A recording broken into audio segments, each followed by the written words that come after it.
Hi guys, welcome to Manhood Explained. My name is Camille. Today is 8th of June 2020.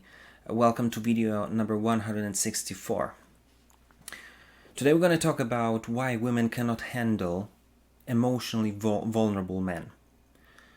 And you may say, wait, like 2 days ago you said that we're supposed to open and be, at least a little bit vulnerable. It's like, what are you talking about? And you see, I've stumbled upon some materials that kind of said that women are having issues and they don't really want emotional guys, and that it turns them off. And I kind of had to think about it a little bit, but it's kind of very interesting because it sounds like contradictory kind of opinion or problem, because we say that we're supposed to open, the whole society pushes us, you're supposed to be, kind of open up, show your emotions, and then they say they cannot handle that, they don't want it because it turns them off. It's like, why would, so it's like, what are we supposed to do? So this is exactly what we're going to be talking about today. So listen, the problem is really very simple. But it's like, it's very important for us to understand why we approach this problem and how we do this, because that will explain a lot. Because there's a huge difference in between what they say we're supposed to do, how our ladies are approaching the subject, and how we do it. Because if you're observant enough and look how we as guys approach problems of emotions, and emotions, especially negative ones, meaning how we deal with problems, with issues that we have. As I said 2 days ago, we don't talk about it. But the more important question is why we don't talk about it. And you see, the problem is that we treat this thing as our own. This is our vulnerability. If we are not able to handle something, we've got issues with this or that, that shows, and we think that it's our weakness. And that's a story of its own. But I want you to understand that this is how we look at it in general, and that's why most of us, we don't talk about it. We don't have even a culture of sharing these things and asking others for help or their opinion. As I said, it happens very rarely. And then the opposite side of this coin is that we are. This is crazy as well, because we are said we're supposed to be more open and more emotional, but then at the same time we hear that we're supposed to man up and men never cry, and that's why it is so confusing. But you've got to understand, we've got to approach this subject as with every other person, because there are three major mistakes that we do when we kind of want to open up. And it happens when we're I don't know, dating, or we are in a relationship, and we get to the point in a relationship that we are asked, because that most of the time that's the situation, and we feel that we are close to this person enough to let them see some of the things that are happening inside, which is not something that we really share with others. So we are coming out of this place of deep vulnerability, but then a very tragic mistake happens so many times. First of all, some of us see that if someone is asking and we feel that we can share it, we kind of flood them with information.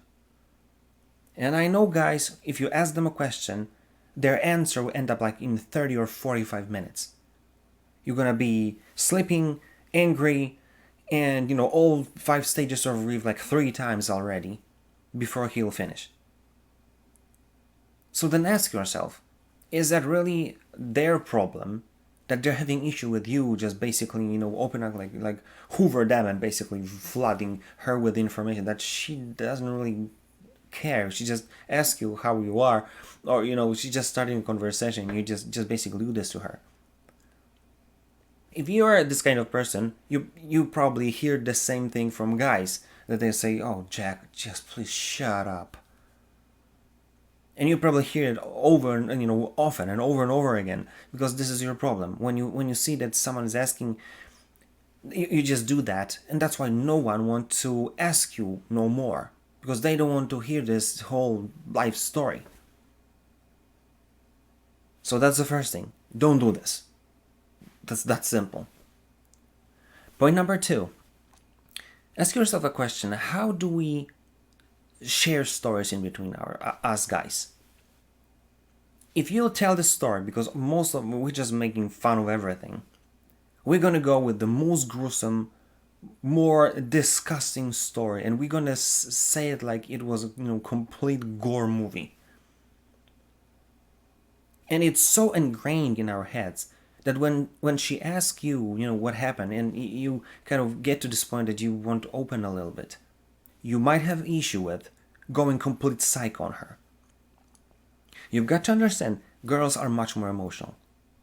So if you'll tell your story that you're in a childhood, you've been abused, and then you're going to go with extreme details about it, she's not going to be able to sleep for 3 days. And that's going to turn her off. She's not going to be interested in meeting you anymore, because she's not your psychiatrist. She's nor trained nor willing to play this role for you. She doesn't want to hear your stories, especially in this level of details. You know what I'm saying? Don't go psycho on her. And I can see that some of us are having this problem, because we are completely blind to. We're not telling a stupid story to laugh. We're being vulnerable. So just I don't know. Put a lid on it. If you want to say something, just say a little bit, and we're gonna come back. We're gonna come back to that subject, but just don't go psycho. Don't go berserk on her, because it's not gonna play well. So first of all, don't flood her with the information. Second, don't be gruesome. This is not a Soul 3 or whatever was the number of the movie. And point number 3, I think this might be most common thing that we do wrong in this kind of situation. You want to open up, and then you play the victim. Many times you combine point number 1 and point number 3.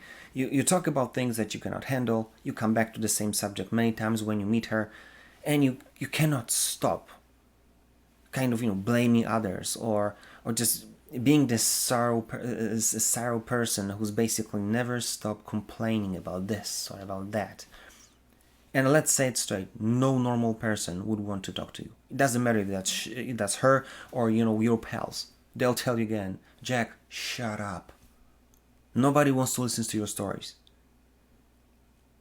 And you've got to understand that if you do this, you not only make this whole thing uncomfortable, but also you're showing that you're inside, you're just some victim guy who is basically not able to deal with some issues, and he's just coming back, never learns from this lesson, never being able to overcome what you're struggling with.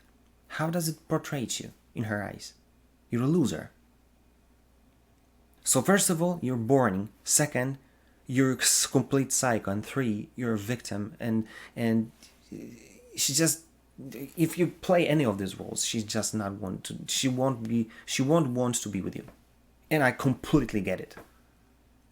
So it's not about that ladies cannot handle our emotions and being emotionally vulnerable. We just do it wrong. So that's why the simple thing that I can kind of suggest for you to do is do as me and my wife, we do that all the time with people. You meet someone new, or maybe your old friend, and they ask how are you, what's going on, and then you say beautiful weather, I just started riding my bike, and you stop and you just wait whether there'll be some additional questions, or just this person is just going to jump to another subject, and then how much they care. And unfortunately, just a warning, most of the people, they don't care. There will be no other question, and you'll understand how many of those people that you meet with, they really care what's happening in your life. But that's completely, subject of its own. So when you talk to the girl, just, give her, just do it in steps. Just give her a little bit of information. See if she's interested. Because you don't have to start this whole 45-minute story. You can say, listen, I just started riding a bike. And she'll ask, okay, what kind of bike? Have you been here or there? And then it starts a conversation. Then when you've got a really drastic story and this is, you just have to go there, have to say something, just say, listen, something terrible happened. And just gradually, if she's ready, you can tell her a little bit, but don't go berserk.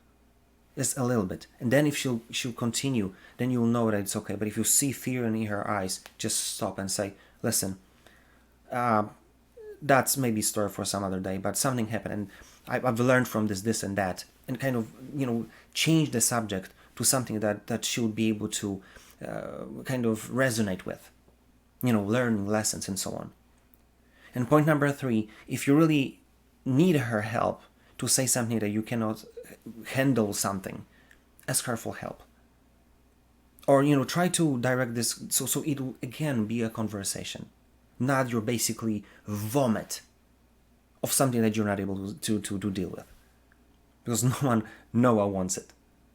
So again, be smart in how you talk to people. Be smart how you talk to ladies.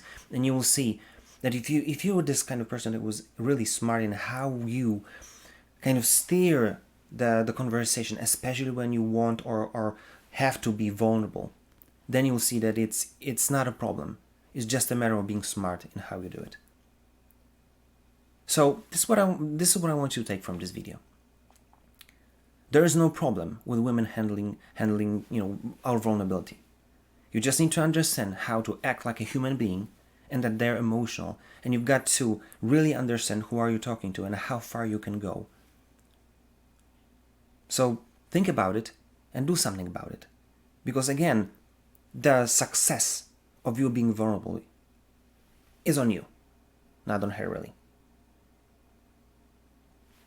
If you like this video, share, like, comment. If you didn't, again, comment or contact me. I want to know what you think about it.